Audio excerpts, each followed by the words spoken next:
Émile, tu es avec nous? Allô? Oui, Ah, Émile, bonsoir. Donc, bienvenue sur Meta TV. Là, on est en direct, hein, ça y est, on est avec Abdesalam et Arnaud. Donc, pour ce débrief la manif.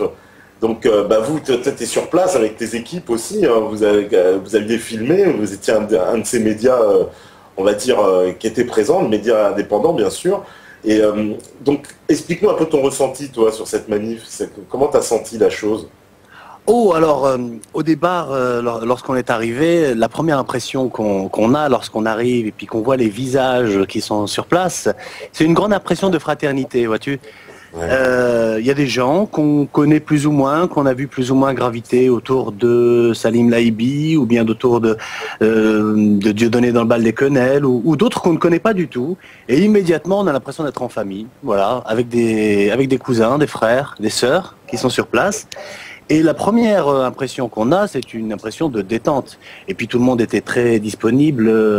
Abdesalam nous a accueillis les bras ouverts, comme j'allais dire, un cousin éloigné qu'on n'avait pas vu depuis longtemps. Bonjour, bienvenue. Ah, vous êtes un tel. Bienvenue. Laurent, pareil. Une grande chaleur humaine au départ. Alors évidemment, tellement de chaleur humaine que le système a cru bon de venir rafraîchir tout ça avec un peu d'eau, voilà. Nous en plus on venait de Marseille, donc ils ont dû se douter qu'on manquait un petit peu de pluie.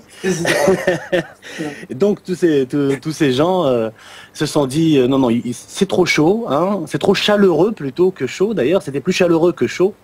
Et puis ils sont venus un petit peu nous arroser comme les belles plantes que nous sommes, hein, voilà. Ouais, voilà, c'était un peu violent comme réaction avec les chiens et tout, quand même. Il y avait quand même, je sais pas, la foule, comme tu l'as dit, tu l'as très bien décrit, une foule plutôt pacifique, une ambiance Arieuse. chaleureuse, et les seuls, finalement, qui étaient très violents, c'était la police, finalement. Enfin, Absolument. Absolument. D'ailleurs, c'est toujours intéressant de remarquer qu'ils sont venus avec des chiens démuselés. Pourquoi faire? Pour museler des hommes. Je trouve que c'est très symbolique qu'on démuselle des chiens pour museler des hommes. C'est vraiment, c'est quelque chose qui m'a beaucoup marqué. Ils sont prêts à mordre, ils en sont au point d'utiliser voilà, ils en sont au niveau de la canine. Il n'y a plus d'intellect là-dedans, hein. C'est tout à fait étonnant. Alors nous, on venait de Marseille et on a rejoint. Alors nous sommes une équipe d'égalité et réconciliation, une des nombreuses sections d'égalité et réconciliation en France, puisqu'on en est à une trentaine de sections qui sont réparties entre Lyon, Bordeaux, Toulouse, Nantes, le nord de la France, Strasbourg, l'Île-de-France évidemment, à Nîmes, à Montpellier, à Nice, enfin bref, on est un peu partout et on anime la dissidence locale sur place. Et puis on s'est associé avec l'équipe d'égalité et réconciliation Nord et on s'est dit, allez, on y va, on va couvrir ça. Et ce qui s'est passé, c'est qu'on a filmé les événements et on a monté immédiatement et à 15 heures, un peu partout en France et un peu partout en Belgique, j'imagine, on a pu voir les images du méfait du système, de cette agression du système. Voilà.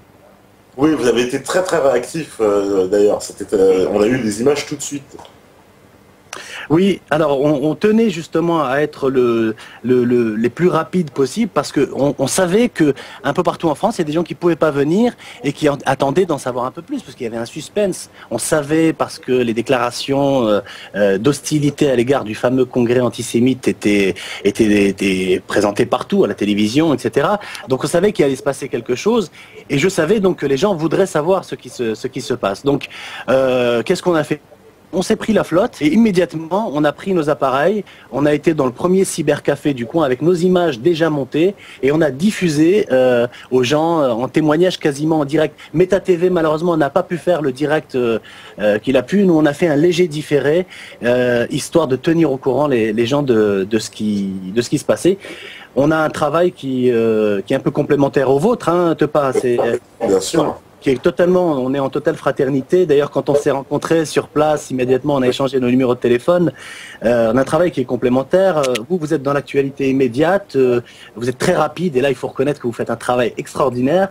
Et puis nous, on est plus dans la conférence filmée, dans le reportage et aussi dans l'action militante, dans l'affichage et des choses comme ça.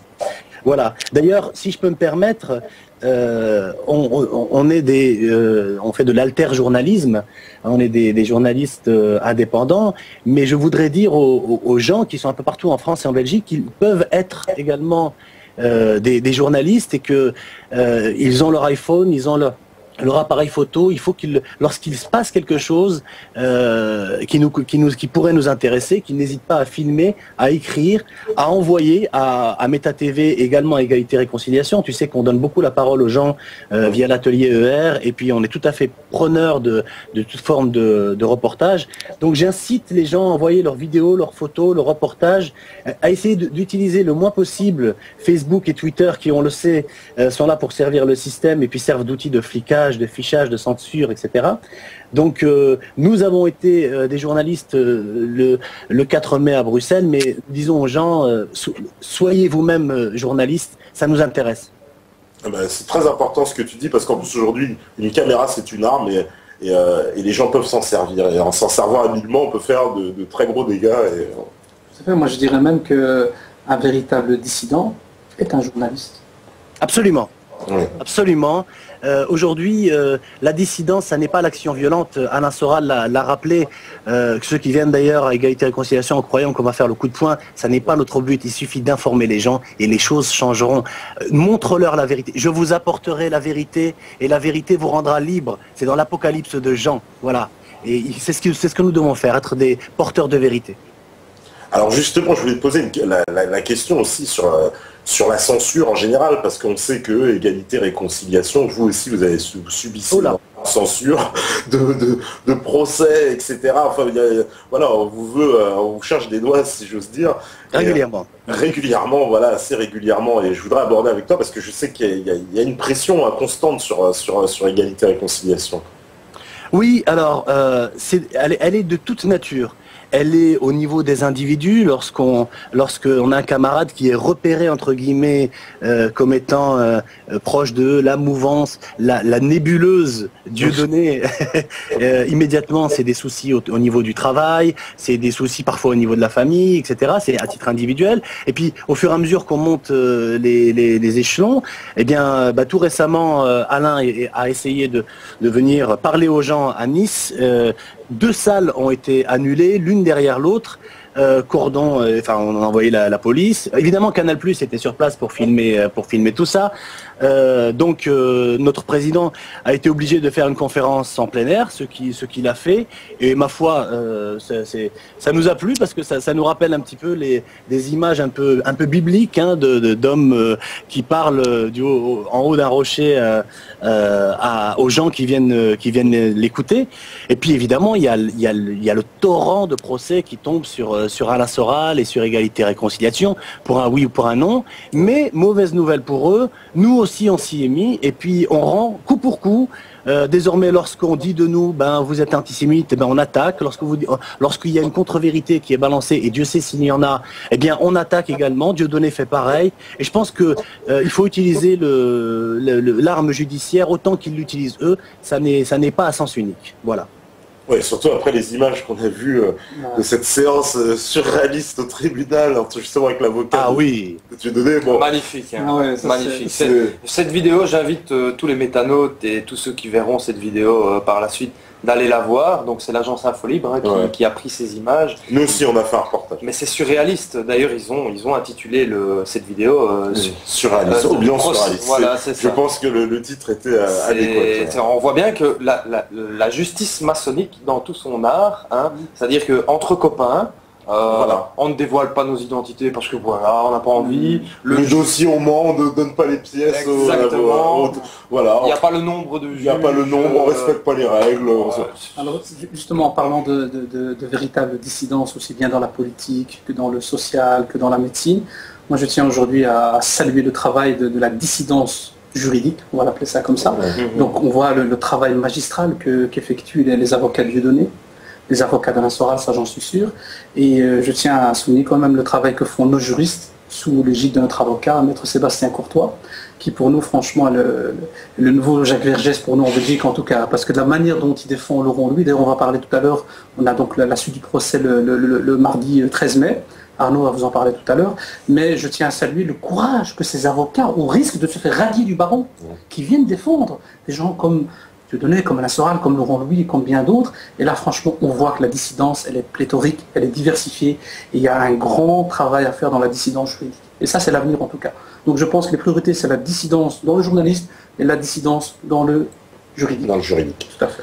En tout cas, bah écoute, merci Émile, hein, parce qu'on on est un petit peu en retard. Je voulais.